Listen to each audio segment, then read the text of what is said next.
নমস্কার বন্ধুরা, স্বাগত জানাই তোমাদের আমার ইউটিউব চ্যানেলে। তো এই মুহূর্তের যে বিশেষ খবরটি তোমাদের সাথে আলোচনা করে নেব, সেটা হচ্ছে তোমরা সকলেই জানো যে 26,000 চাকরি বাতিল যে মামলাটি, সেই মামলাটি গত 19 তারিখে প্রথমবার হিয়ারিং হয়েছে প্রধান বিচারপতি সঞ্জীব খান্নার ডিভিশন বেঞ্চে। এবং সেই মামলাটির যে হিয়ারিং হয়েছে সেটা কিন্তু সেই দিন সারা দিন ধরেই হিয়ারিং হয়েছে, কিন্তু এখনো পর্যন্ত এই মামলাটি যে কোনো ডিসিশন বা সিদ্ধান্ত, সেই সিদ্ধান্তের জায়গায় আসা যায়নি। এবং গত 19 তারিখে যে হিয়ারিং হয়েছে সেই হিয়ারিংয়ে কিন্তু যারা বঞ্চিত চাকরি প্রার্থী তাদের পক্ষ থেকে যেসব আইনজীবীরা ছিলেন তাদেরকে বলার সুযোগ দেওয়া হয়নি। তাদেরকে বলা হয়েছে যে আগামী জানুয়ারির 7 তারিখে 2025 সালের তাদেরকে বলার সুযোগ দেওয়া হবে। কিন্তু এখন সব থেকে বড় প্রশ্ন এটাই যে সেগ্রিগেশন করা যাবে কিনা বা কিভাবে সেগ্রিগেশন করা যাবে। তো সেক্ষেত্রে কিন্তু আমরা দেখছি যে এই যে সুপ্রিম কোর্ট বলুন বা বিভিন্ন যারা আইনজীবীরা বলুন, তারা প্রত্যেকেই এক প্রকার সন্দিহান যে কিভাবে সেগ্রিগেশন করা যাবে বা কি করলে সমাধান করা যাবে। তো যেহেতু এখানে 26,000 চাকরি প্রার্থীর ভবিষ্যৎ জড়িত রয়েছে, তো সেই জন্য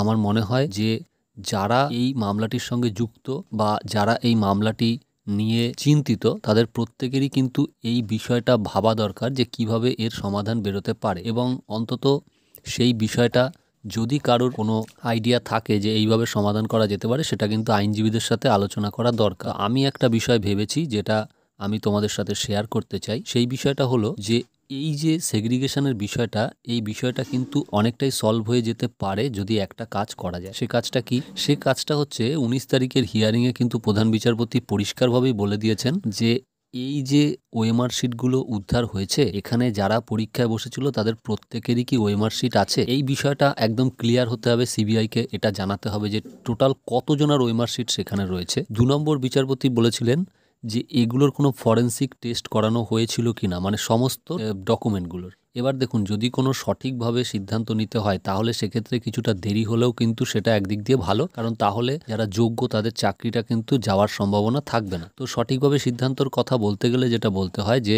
একটা অজুহাত এখানে সিবিআইয়ের পক্ষ থেকে দেখানো হতে পারে যে এই যে 22 লক্ষ যে ওএমআর শিট, সেটা ফরেন্সিক করতে গেলে অনেক সময়, দীর্ঘ সময়ের ব্যাপার হতে পারে, এটা দীর্ঘ সময়ের ব্যাপার। কিন্তু সিবিআই কি সেই প্রক্রিয়াটা ইনিশিয়েট করেছে? যে সেই ফরেন্সিকের যে প্রক্রিয়া, সেটা কিন্তু সিবিআই করেনি। এটা গেল 1 নম্বর। 2 নম্বর কি? 2 নম্বর হচ্ছে ওই যে সমস্ত যে স্ক্যান্ড ওএমআর গুলো, যে 22 লক্ষ ওএমআর, সেই 22 লক্ষ ওএমআর এর যে হ্যাশ ভ্যালু, সেটা কি চেক করা হয়েছে? বা ওই ওএমআর এর যে মেটা ডেটা, যেটা সিবিআই এর হার্ড ডিস্কের মধ্যে রয়েছে, সেটা কি চেক করা হয়েছে? তো অ্যাকচুয়ালি ইলেকট্রনিক্স যে ডকুমেন্ট, সেই ডকুমেন্টের কোনো রকম এডিট হয়েছে কি হয়নি, এটা বোঝার জন্য কিন্তু বিভিন্ন পদ্ধতি রয়েছে, যেগুলো বিচারপতি আগের দিনই বলেছেন। এইগুলো সিবিআই কিছুই করেনি। তো এইগুলো যদি সিবিআই করে থাকতো, তাহলে আগের দিন যখন বিচারপতি প্রশ্ন করেছিলেন যে এইগুলো চেক করা হয়েছে কিনা, সেখানে যদি সিবিআই বলে দিতে পারতো যে হ্যাঁ, এইগুলো আমরা চেক করেছি, এতে ফল্ট পাওয়া গেছে বা পাওয়া যায়নি, তাহলে কিন্তু আগের দিনেই বিচারপতি অনেকটা ডিসিসিভ হয়ে যেতে পারতেন বা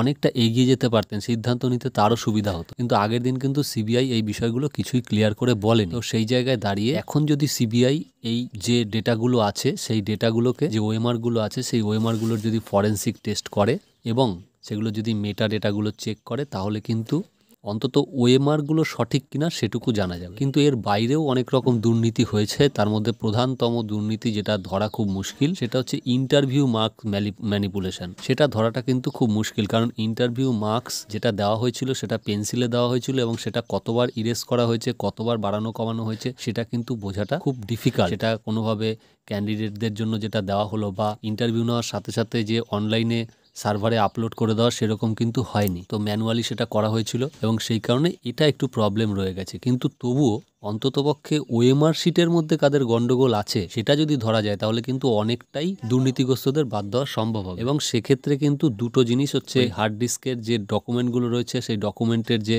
মেটা ডেটা, সেটা চেক করা এবং তার ফরেন্সিক করা, এই দুটো কিন্তু করা দরকার। হয়তো সেটা কিছুটা লেন্দি, কিন্তু সেটা যদি সিবিআই ইনিশিয়েট করে দিত, তাহলে কিন্তু এতদিনে হয়তো তারা একটা রেজাল্ট তারা পেয়ে যেত। কারণ বিচারপতি ডিওয়াই চন্দ্রচূড়ের বেঞ্চেই এই মামলাটি প্রায় 8 থেকে 9 মাস ধরে ঝুলেছে। সেই সময়কালের মধ্যে কিন্তু এই যে ফরেন্সিক টেস্ট বলুন বা মেটা ডেটা চেক বলুন, সেটা হতে পারে। সেটা হলে কিন্তু এখন মামলাটা আরও অনেকটা এগিয়ে থাকতো ডিসিশন নেওয়ার ক্ষেত্রে। তো বন্ধুরা, এখন যোগ্য অযোগ্য বাছাইয়ের কিন্তু একমাত্র যে ভরসার জায়গা বা অবলম্বনের জায়গা, সেটা সকলের কাছেই হয়ে উঠেছে এই যে স্ক্যান্ড কপি ওএমআর শিটের, যেটা হার্ড ডিস্কের মধ্যে পাওয়া গেছে 3টে হার্ড ডিস্কে, সেটা তো সেটাকে আগে ভেরিফাই করতে হবে যে সেটা এখনো সঠিক আছে কিনা সেটা।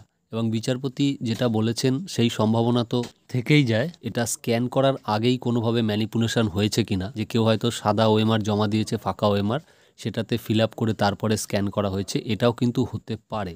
তো সেক্ষেত্রে বাতিলের সম্ভাবনা তো থাকবেই, কিন্তু সেটা হচ্ছে সন্দেহের বশে। কিন্তু যেটুকু আমরা ক্ল্যারিফাই হতে পারি সেটুকু কিন্তু আগে হয়ে নেওয়া দরকার। তো সেক্ষেত্রে বর্তমানে সবথেকে গুরুত্বপূর্ণ আমার মনে হয় সিবিআই আগে এই যে ওএমআর শিটগুলো উদ্ধার হয়েছে সেগুলোর আগে ফরেন্সিক টেস্ট এবং মেটা ডেটাটা চেক করুক, তাহলেই কিন্তু মামলাটা আরও অনেকটা বিচার করার ক্ষেত্রে অনেকটা সুবিধা হবে। এবং সেক্ষেত্রে আপনারা জানেন যে এসএসসি নিজেরাই প্রায় 5,500 ক্যান্ডিডেট যে দুর্নীতিগ্রস্ত সেটা তারা হলফনামা দিয়ে মেনে নিয়েছেন। তো সেটাও যদি বাদ দিয়ে দেওয়া হয় এবং এই ফরেন্সিক ডেটা চেক করার পরে বা মেটা ডেটা চেক করার পরে যদি বোঝা যায় যে হ্যাঁ এই ওএমআরগুলো সঠিক, তাহলে সেই ওএমআরে যাদের শূন্য আছে বা কম নম্বর আছে এবং সার্ভারে এসএসসি সার্ভারে সেই নম্বরগুলো যেখানে বাড়ানো হয়েছে সেই ক্যান্ডিডেটদেরও যদি বাদ দিয়ে দেওয়া হয়, তাহলে কিন্তু অনেকটাই কিন্তু এই যে অযোগ্য তাদেরকে বাছাই করা সম্ভব হবে। তো বন্ধুরা এই তথ্যটি তোমাদের সাথে শেয়ার করলাম। তো এক্ষেত্রে তোমাদের মতামত জানিও বন্ধুরা।